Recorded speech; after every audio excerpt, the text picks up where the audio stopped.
All right, we can't start a chicken farm interview without catching a chicken first, so let's do that. I think the golden ones are a little bit easier. Come here, baby, come here. Come here, little chicken. Oh, that was too easy. So we're here at Marion Acres Farms to learn how to start a chicken farm and to see if a farm can actually be profitable. How much you guys make? All right, we'll find out later. Marion Farms was started with a humble purpose so that founders Geoff, John, Rochelle, and Amy could cook honest, organic food for their families. In their first year, starting with 32 chickens, they are now selling hundreds of chickens every year. In addition to that, they're growing beef, pork, and turkey. We'll find out what it costs to get started, the processes and systems they've implemented to handle the workload of this farm, and how adding more animals, a processing plant, and a market has helped them scale their business and much more. Big thanks to NordVPN for sponsoring this video. Well, let's go meet the founders of Marion Acres Farms. You must be John. Hey, Paul. Good to meet you. Likewise. So where's the team? Team here, we got Geoff over here working the counter today. Geoff, good to meet you. You're chopping away at something. We're working hard. Awesome. And then I believe there's a Rochelle. Rochelle, yeah. You must be Rochelle. My wife. Good to meet you. It's a pleasure to do this interview. Let's do it. Tell us about your background, when and why you started a chicken farm. I mean, out of all things you can do. My road here was not maybe super normal. Definitely don't have a background in ag, neither John nor I. Nothing? No. So, I mean, we raised chickens at home and grew a garden, but that doesn't really qualify you for 10,000, 20,000 chickens and 20 head of cattle. I was an engineer, so I started out as an engineer, went to school for engineering, and then I met John, and we became fast friends, and one thing led to another. He had an opportunity to kind of hobby farm, and so it started as a hobby, and I tell people looking around, everything that we've done here, this is an example of a hobby gone way out of control. Good kind of way of control. Oh, absolutely. It's so right? much fun. Yeah, started 32 chickens, grew them in my garage, which we swore we would never do again. And then the very next year, we ended up across the street over at the current landowner's house. He wanted us to farm in his front yard. And then he eventually encouraged us to come out here. He owns the land, and so we lease, and he built the two buildings here that were not here. There was nothing here. There was no fences, no utilities, just no water. Grazing land. It was just farmed conventionally by the neighbor, just grass seed. So everything that you see is something that we had to put in. And this is beautiful. I mean, the audience can see the surrounding here. It's a great office. It's a great office.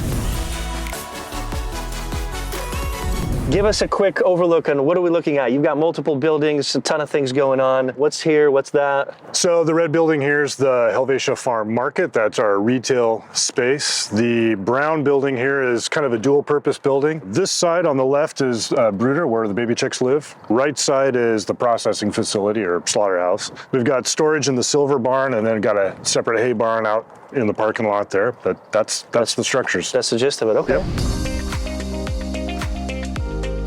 What is the most challenging part of starting a chicken farm? If I'm looking back over the years and how it is now compared to then, I would say finding some balance between work and life. That busy, huh? Farming is a way of life. It's not really a job. And I think that if you're going to get into farming, you have to accept that that needs to become both your vocation and your avocation. This is where you're going to spend all of your time. So you really need to love the work. Otherwise, you will hate it. So that's the challenge. Are there any other challenges worth mentioning, just besides that? Well, I mean, there's the ever-present challenge of finances. And I would say the, COVID and everything that it was brought a whole very distinct, separate set of challenges too. Mm-hmm. It's been challenging each step of the way, and maybe the challenges have waxed and waned, but those are the ones that stand out the most. What's important for somebody watching right now that wants to start with 15 chickens and grow into this? Mm-hmm. Where are the costs? What can you get started with? What's your story? So I'm a big proponent of do what you can now. Mm-hmm. Don't wait tomorrow. Don't wait next year. Don't wait when I get more money. Everybody can do something now. And so John and I are a little bit of an example of that. We started with backyard chickens. That's not a huge investment, and you learn how to take care of animals.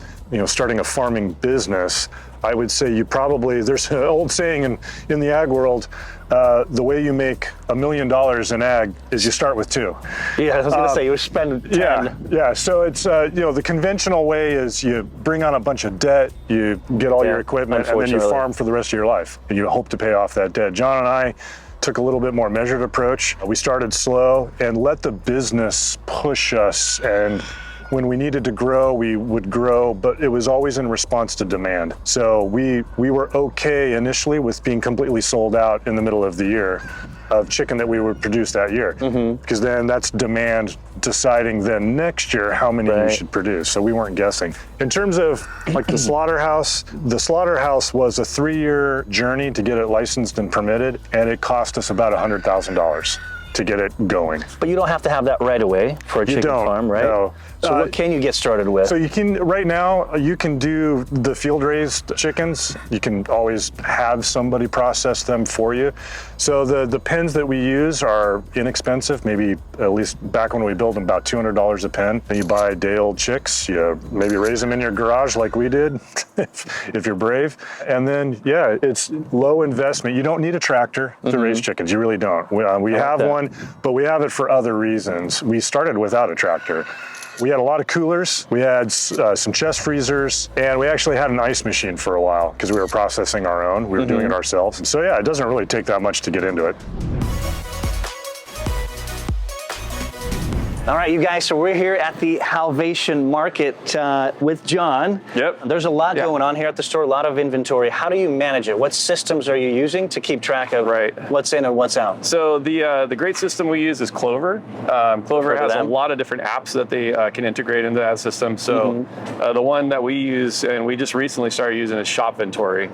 Shopventory keeps track of your inventory. It keeps tracks of like par levels you can set. So like if you're down to 1 item, 2 items, it'll trigger an alert to notify show up you on your phone or email? Yeah, email, phone. We get a daily report, and it shows us what is getting low and what we need to order. Do you have anyone else that goes around and really looks at inventory? Tell us how that works in your store. So we have Janelle. She's our main ordering clerk, and Dave. He assists her in her job. It's a full-time gig just to maintain all the different vendors. We have, gosh, I think over 50 vendors that we deal with. Wow. We have some major vendors that ship a lot of the big name products here, some of the big brands, and that's a full-time job for her. So tracking what's on the shelf, what we need to order, contacting those vendors, and then placing those orders. So besides software, you definitely need an actual person to be on the floor. Yeah, you always need somebody. How much land do you really need to have a successful chicken farm? And what factors do you consider when considering a location, et cetera? Well, for us, I would say we really needed a couple acres. You don't need much more than that. Enough that you can produce maybe 1,000 chickens. And when looking at a spot to raise them, good perimeter fence is probably good to keep out predators. Shade helps. So couple dogs are great too. Although not super required if you're going to do the meat chickens and the chicken tractors. If you're going to do open range layers for the eggs, then definitely those, we'd want some dogs. And good pasture, you probably want to be on a piece of ground that has established pasture, or you're going to have to plant it yourself and wait. Let's talk about goal setting. Some people do unofficially, some people do too officially. Where are you guys at? Do you look 12 months ahead, 3 years ahead? I would say we're kind of unofficial. A lot of the growth that we have had is just kind of the market driving us that way, the demand driving us with growth. Now the goals we have are probably, how to become more sustainable as a farm, how to become more self-sufficient. Interesting. Down the road, and that could be a 1 to 2 year venture. It depends. Again, we're affected by a lot of things like environment, by retail. I mean, right now everything's so fluid with the economy, and also with employees. Finding the right people to help you attain those goals and to move forward with those goals. Scale. Okay. So right now we have kind of a short-term strategy and just dialing in the farm, dialing in the store. That's not a big deal. But if you guys want to learn more about strategic planning, check out our podcast, episode 16, where we interview On Strategy CEO Erica Olson about strategic business planning and why that's super important for any small business.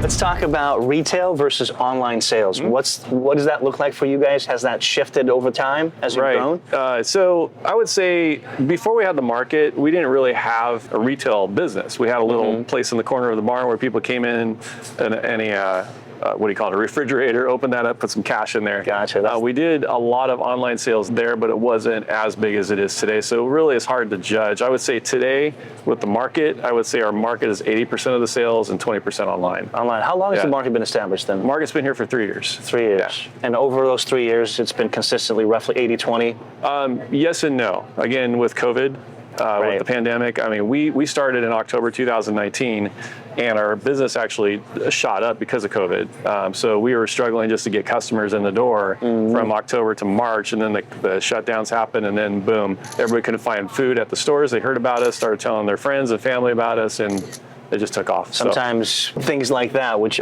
aren't positive, right, can create something good for your business, depending on where you're at. That's good. When you first started, there's always challenges. How did you overcome them? What were they?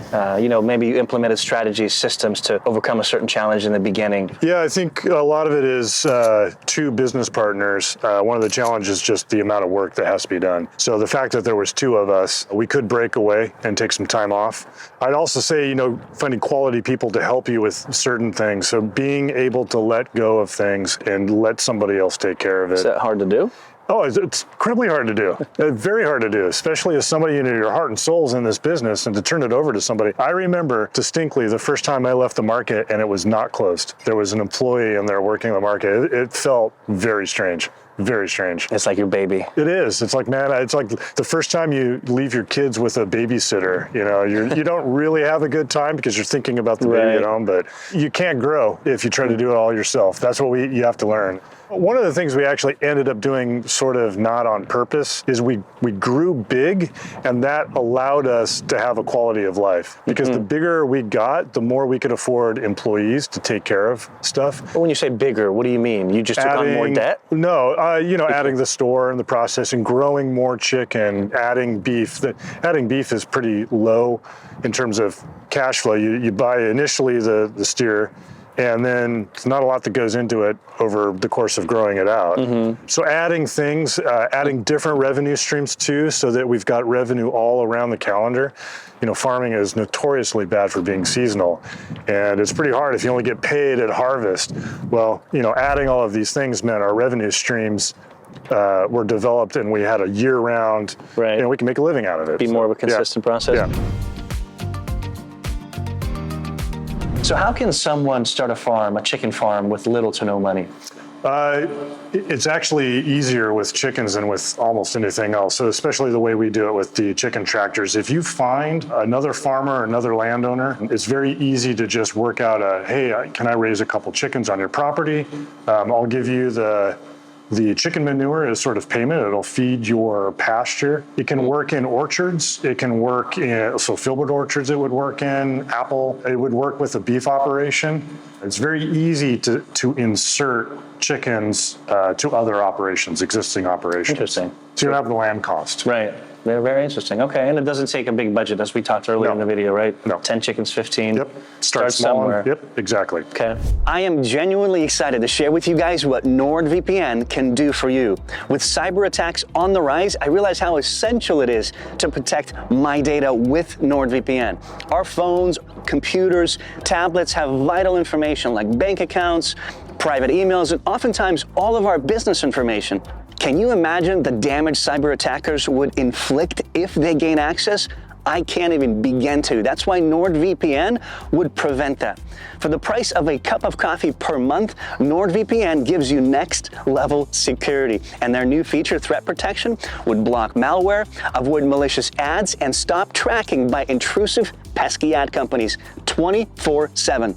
This is all in addition to their easy-to-use VPN service. With a quick tap, NordVPN changes your IP address and location while also encrypting your online traffic, giving you guys a truly private and secure online experience. Now, the best part is, when you sign up, you get all of these features and more on up to 6 major devices.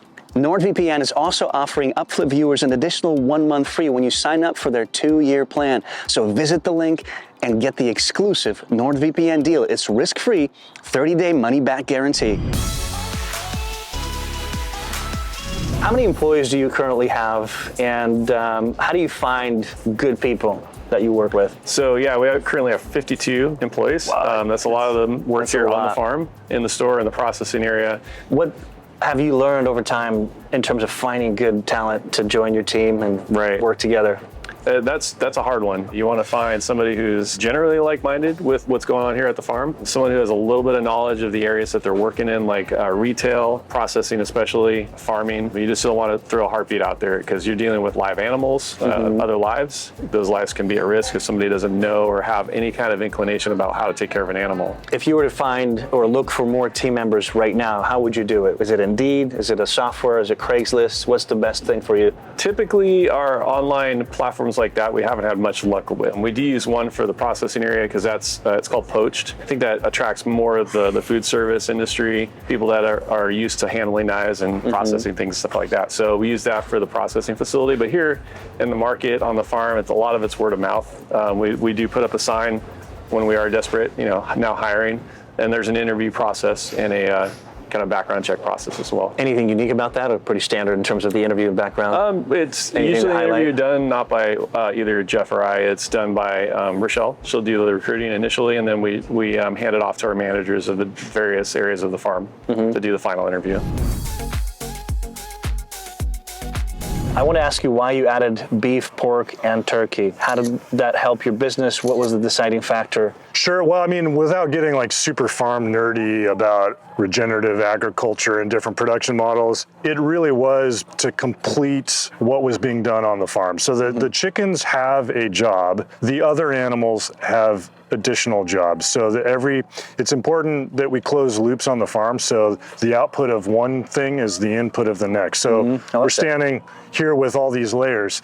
Yeah. Everybody thinks we have the layers for the eggs, which is not true. We have these layers because they help with our fly management program, and they interact with the cows in a very specific way that gives value to them being here. The eggs are a huge side bonus. Yeah. So each of the animals that we've added have been a piece in that sort of overall picture.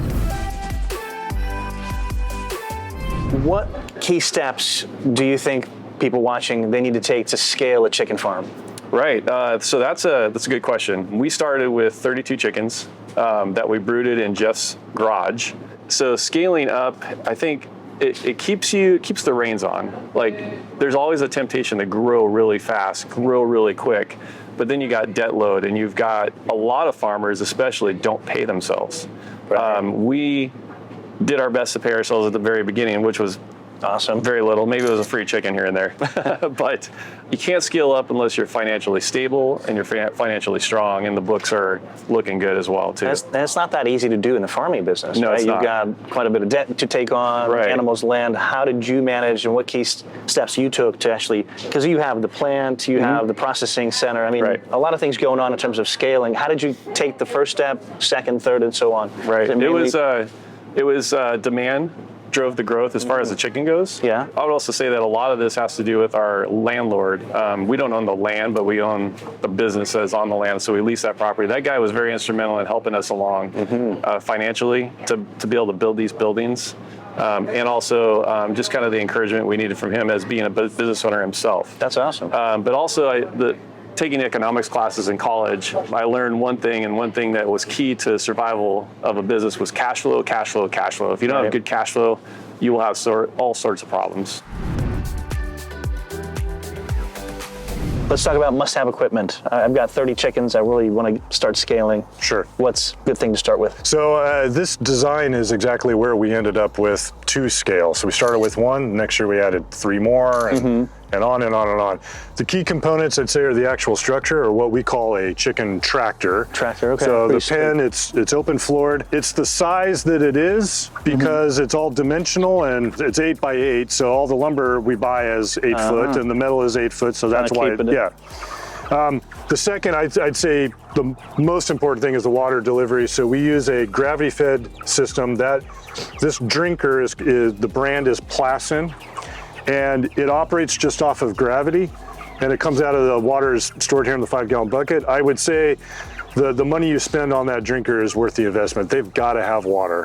Very important. And they die pretty quick if they will. don't. Yeah, especially in the heat. I mean, certainly the summers have been hotter, certainly last summer. And then I'd say the next thing is probably the feeders in there. It's important to have range feeders like we have, or people make them out of ABS and pipe and stuff. You want to keep the birds out of the feed, and you don't want them roosting on top of it.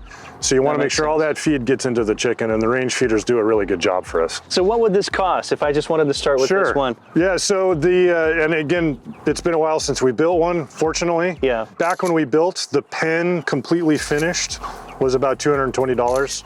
And we would build it ourselves. You build it yourself. Yeah. Okay, I was going to say, no labor there. The drinker is, shipped. Obviously, if you buy more, you save more. So I'd say $60 for this drinker, and then the range feeders, I think at the time we bought them, were $15 each. Not bad. What have you learned in terms of getting out there and securing financing, private, government, whatever programs out there? What can you share with us?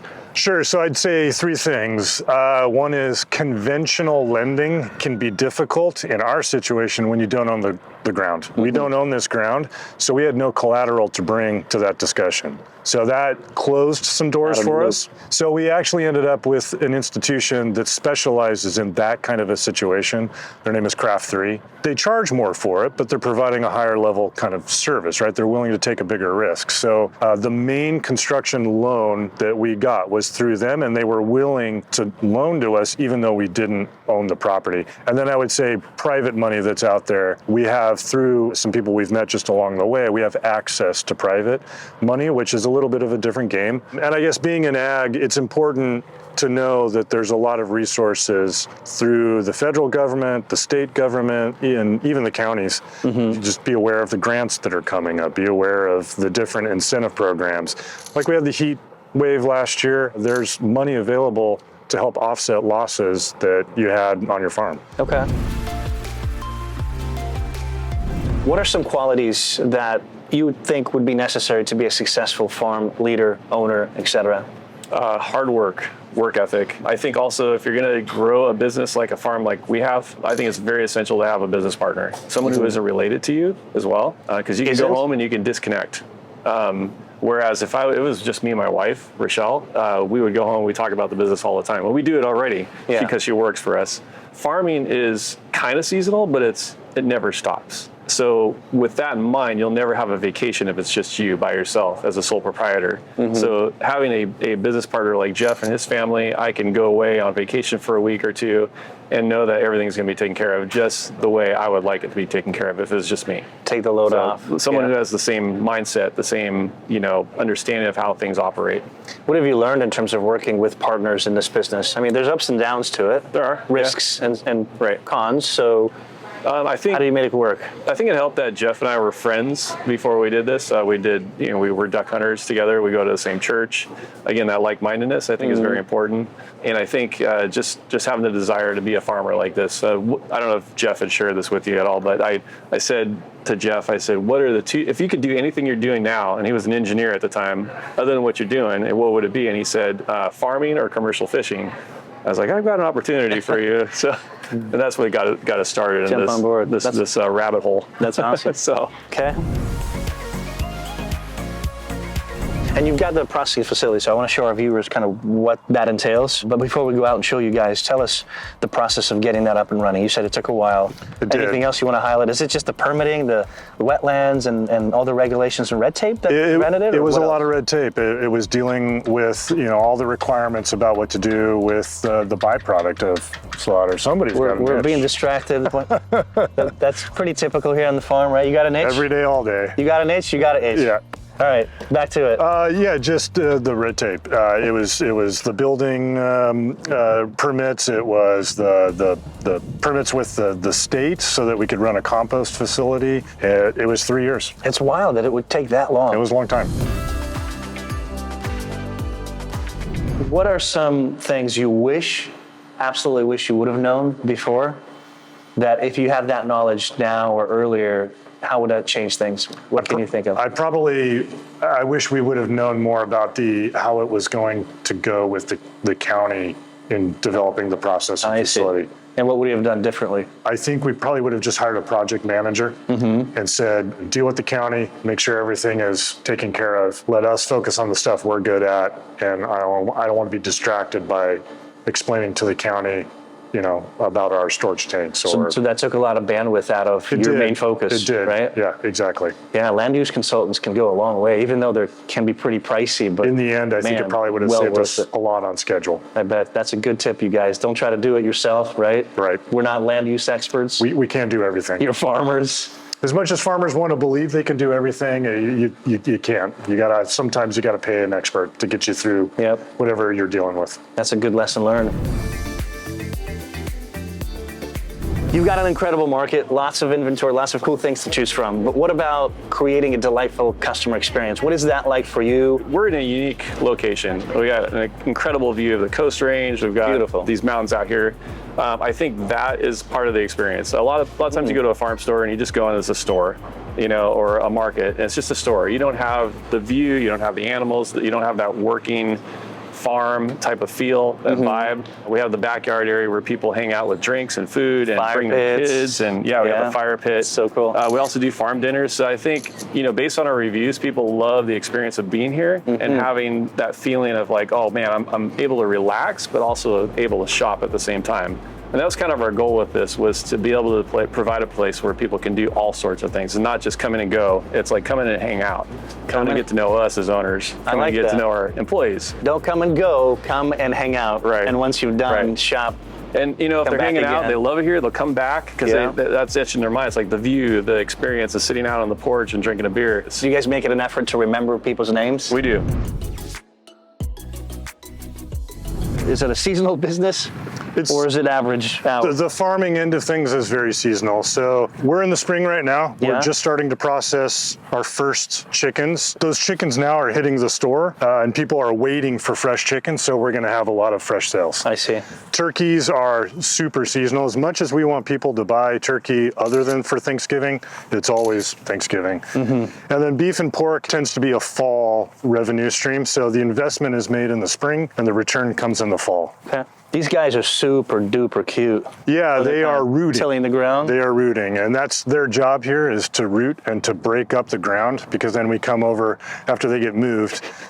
We scrape everything off and reseed, and the pasture is renewed. I can't help how adorable they are. They're terribly cute. Terribly cute. So nobody at the farm gets a free pass, is what I hear. Everybody has a job. That's right. And they do it, okay? So keep that in mind, you guys. If you've got a lazy pig, no free lunch. It's not going to last too long. No.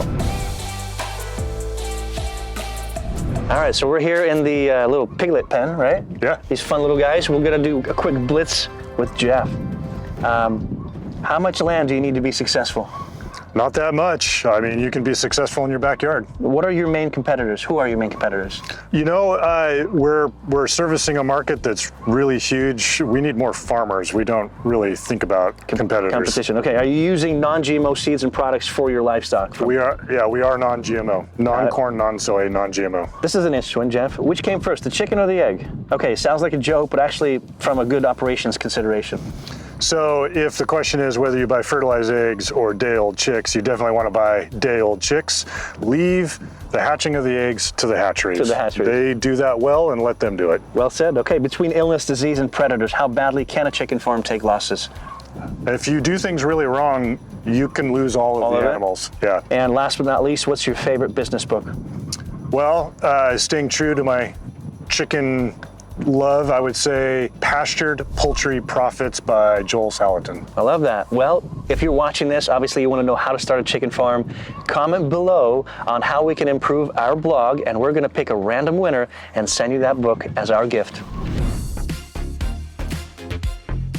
About margins. We always love hearing margins. So what are your best, most popular products or produce, whatever you sell the most of? And let's talk about margins as well, how they vary. The largest margins of items in the store, obviously coffee is a huge margin. You know, you got your cup, you got milk, and you got coffee, that's in it. But a customer is willing to pay quite a bit of money for a nice mocha and the experience. I would say second to that would be beer and wine. Beer and wine are larger margins than a lot of the other products in the store. surprisingly, our farm products don't have large margins because it's hard to remain competitive unless you have lower prices. So, can you give us numbers roughly if you're willing to share? Yeah, I would say in the chicken area, since that's kind of what we're talking about today. Yeah. Chicken is about a 30% margin. That's not bad. I would say beef is a little bit higher margin than that. Pork is a little bit higher. But it's a lot of less input into that, where the chicken, because of the way we raise our chicken, the pasture raise, mobile tractors, that sort of thing, it's very labor intensive, right? And we're outside, so those chickens are taking a longer time to grow. Anything else you want to highlight in terms of margins? Like, where do you want to operate? What makes you happy? What's like, oh, that's a little too low, let's figure out how to increase that. Right. So our target margin in the store is about 40% generally. That's just kind of the base. And then from there, we kind of build our pricing on that, depending on whether or not it's a product that's got a high demand, high turnover. If the product is just flying out the doors and probably it's too cheap, maybe we should raise that price. The higher the margins you can go, if you're doing a retail business, the better you'll be in the long run financially. By keeping higher margins. By keeping higher margins. Now, you also have to remain competitive. So you don't want to deter your customers. Right. If you have milk that's 10 times as much as the store milk, you're probably not going to sell a lot of milk. So you got to balance out the margins based on that. So the competitiveness of the product. Okay. Let's talk about building customer reputation when you first get started. That could be a challenge for some. People don't know you. What did you do specifically to get that word out and really build that reputation that you have today? A lot of it was being super, super focused on customer service. If there was a problem, you owned it. You didn't blame anybody else. John and I are the owners. There's nobody else to blame. It's our responsibility. So owning a mistake, fixing it, going above and beyond, willing to just engage with customers individually, and we got that connection. And if you're here during the day, and John spends a lot of his time in the market, you'll see customers come in, and John probably knows hundreds of the customers that come in by name. So the coffee bar is another place too. The baristas that work at the coffee bar, they know the regulars, they call them by name, and there's a genuine relationship there. It's huge. And people value that. They want that connection. They want to be appreciated and known. That takes time, right?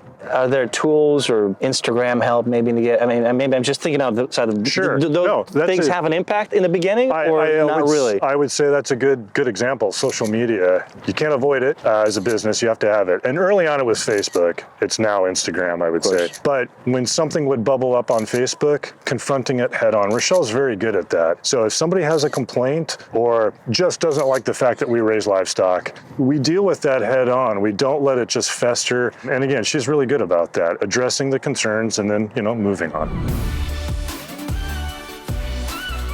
You have an amazing website.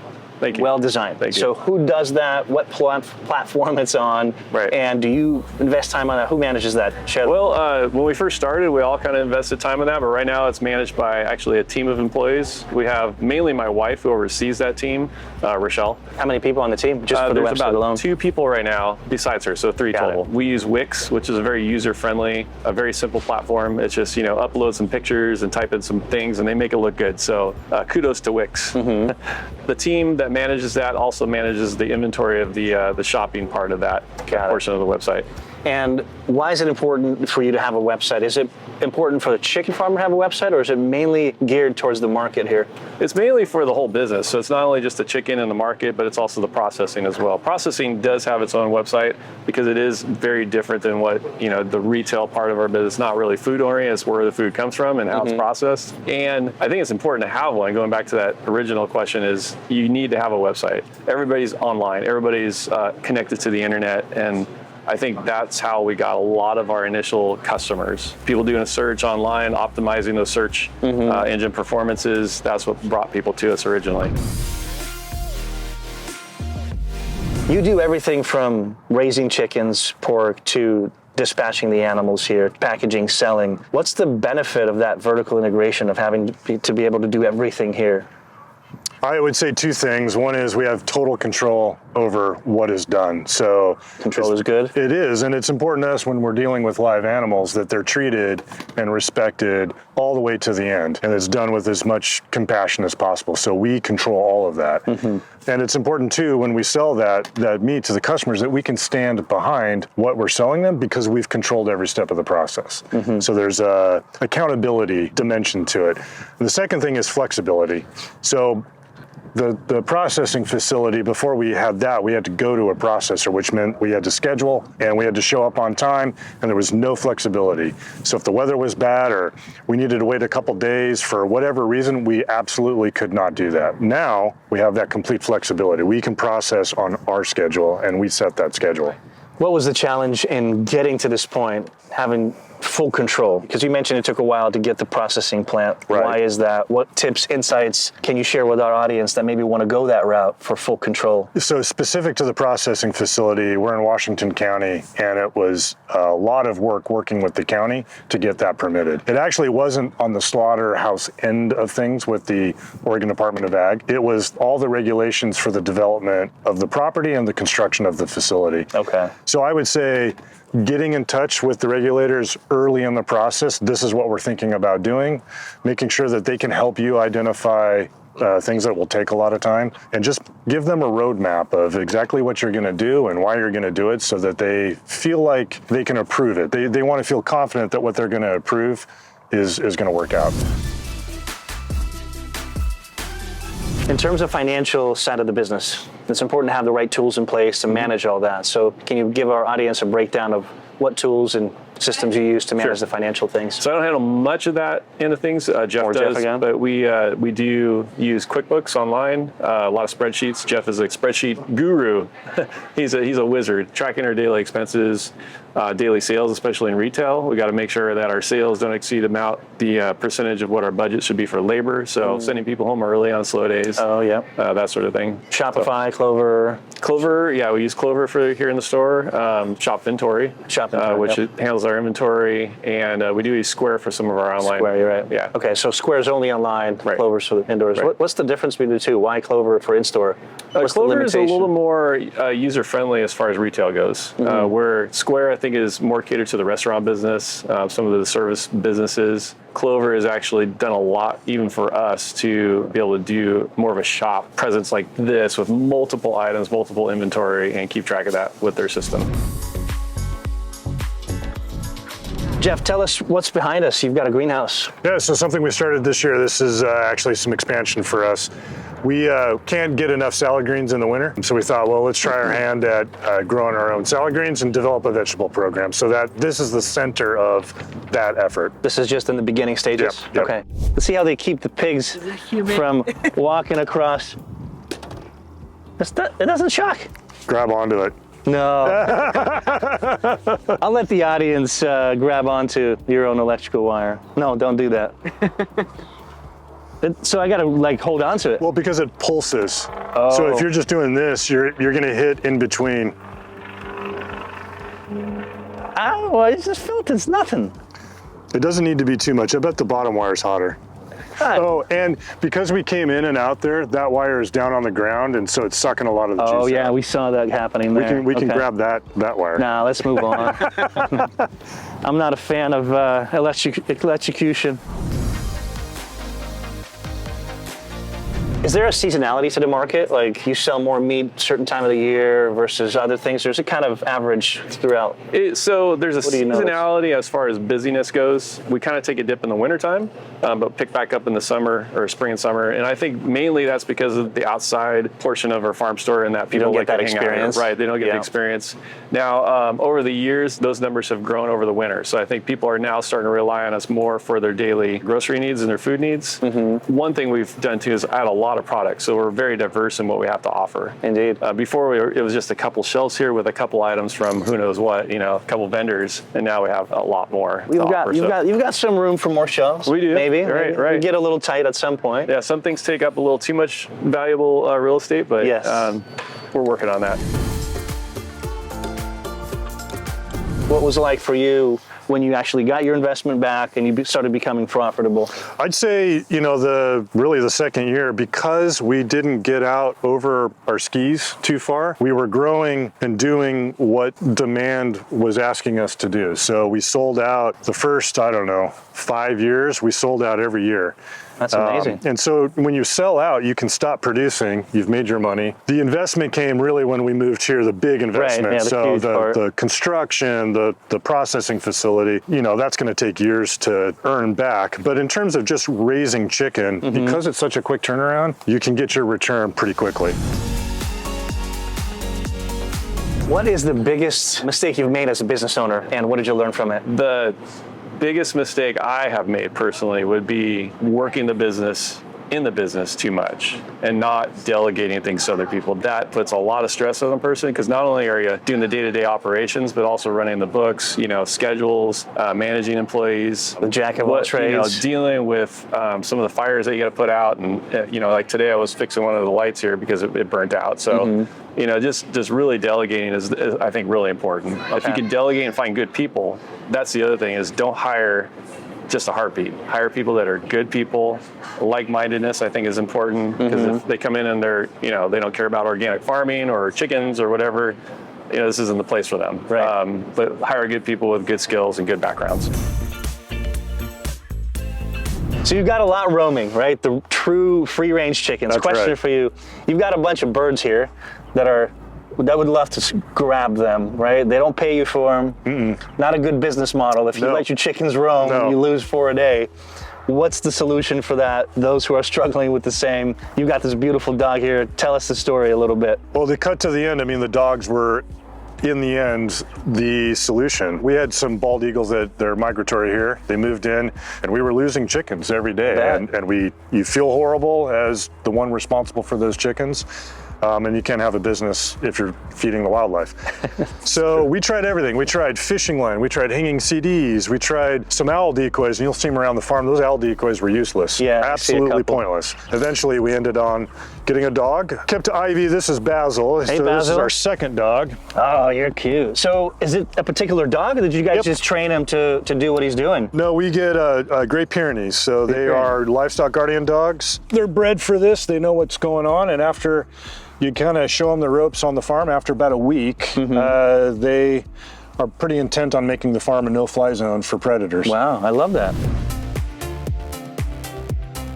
You're in charge of kind of what's going on inside the market, right? Right. Give us a quick tour. Sure. Everything here is local. And that was kind of our goal from the get-go, is we wanted to be local to help reduce that carbon emission, the carbon footprint with a lot of the imports and exports and whatever else is going on in the world. So, but yeah, I can show you along, see what we got. I mean, everything from, like, our popcorn here is from Newburgh, Oregon, which is just 20 miles away. Looks yummy. Baskets from a local guy that imports them from Uganda, I believe. Who's in charge of choosing everything? Is it you, John? No, that's my wife, Rochelle. Gotcha. So she will pick those things either through visiting a lot of food shows, or just, you know, her little or out and abouts around town looking at vendors or farmers markets and just getting to know people that way. So that's amazing. What do we got here on this side? Kind of just walk us through the store, sure. So as you guys know, we are a chicken farm. This is kind of our main thing, is the chicken, and we like to showcase that. This is what people come here for, is the chicken. Mainly the chicken, so that's the driver. So, that is the value added item of the store. People are like the chicken, but also we can get all our grocery needs here. Yeah. We got one of our good customers here. He's always here. No worries. It feels like family here. So that's awesome. You also give tours of the farm. You have events here, which is pretty awesome, right? Talks about that experience that we talked about. Yeah. Where did that idea come from? Why is it important, you think? And how will that evolve in the future, you think?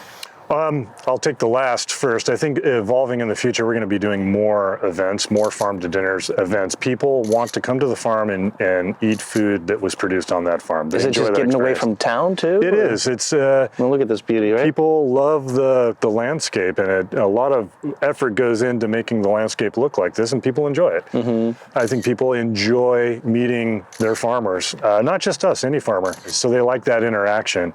The tours were maybe that's a better answer to how much we spend on advertising, because it is in a way advertising. True. So we have people come out to the farm second Saturday of every month in our production season, so May through October. And it's important for us to explain why we do what we do. There's a purpose for everything that we do in the field, and we want people to be educated about their food so that when they're buying from us, they know what they're buying. And it helps explain why it costs what it costs too, which is important to us, that they don't compare, say, our chicken to a rotisserie chicken at Costco or something like that. That'd be a sin to do.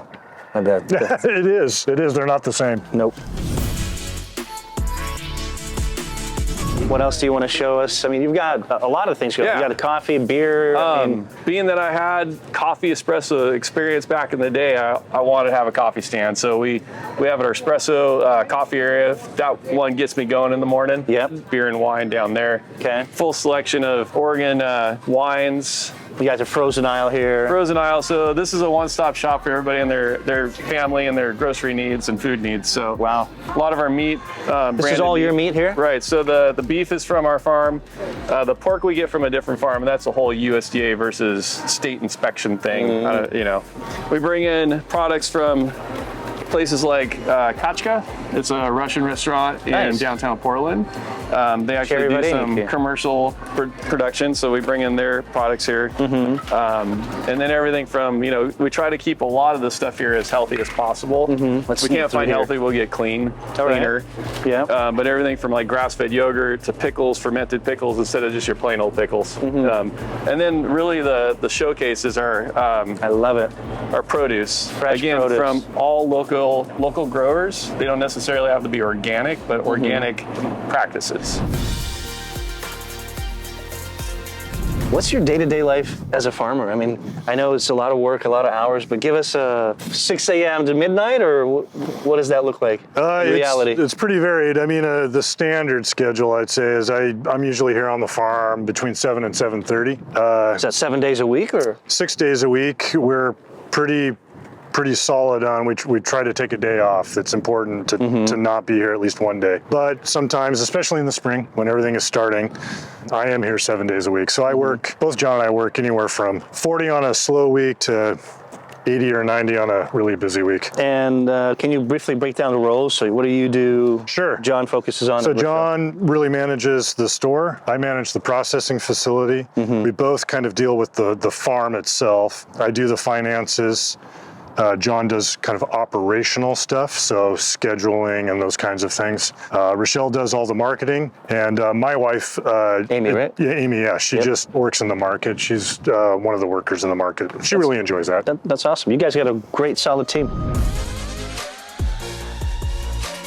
How do you engage your customers? Besides the website, what social media platforms are doing very well for you, and what are you doing specifically on those platforms to bring them in? The biggest one is Instagram. Instagram is very fluid in that people are always looking at that. They're always looking at that on a daily basis, sitting down at their couch, sitting down in front of the TV, waking up in the morning, sitting on the toilet, you know, so. Wherever it may be. I think Facebook was good in the past. I think it kind of caters toward a different generation where Instagram is broad across the board as far as generations go. And so you get to reach a lot more people that way.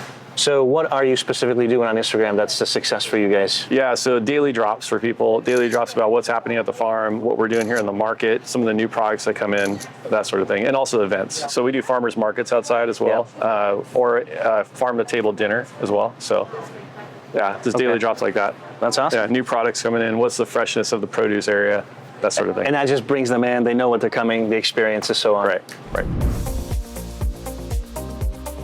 Earlier in the video, you mentioned the challenge of starting a farm or a chicken farm, right? Because it's totally full commitment. Tell us how you overcame that. I mean, how did you live with it? Where are you at now? It's been 10 years.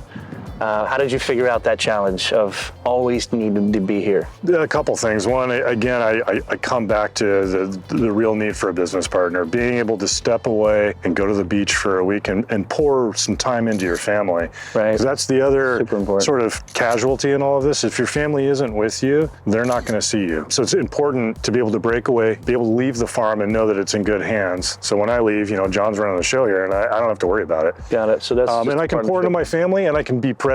You know, I'm not thinking about and answering my phone, and I can be with them. So that was one thing we developed this. Okay, you take a break, I take a break. You take a break, I take a break. And the other reality is you just have to really want this lifestyle. I'm okay with being here all the time. My family is too. They're invested in it with me and we enjoy it. So there's a Wendell Berry concept for those that read Wendell Berry. Work where you play, where you live. If you do all three of those things in the same place, it changes what you do with that place. So if I have to work awesome. where I play, I'm gonna make sure it doesn't smell, it looks nice, I enjoy being there. And then as sort of a side result, other people, the customers, they get that enjoyment too. Yeah. So we try to work where we live, where we play. So why chickens? I forgot to ask you that. I mean, you could have done turkeys, you could have done piglets, you name it, but you started with chickens. Give us a quick backdrop story on that. Sure, yeah. So when we started, we didn't have anything specific in mind. We were on a farm, needed a lot of work in the fields. The fields were fallow. The tractor needed to work on. So we got to September, we'd finished all that, and we're like, well, it's too late to plant anything.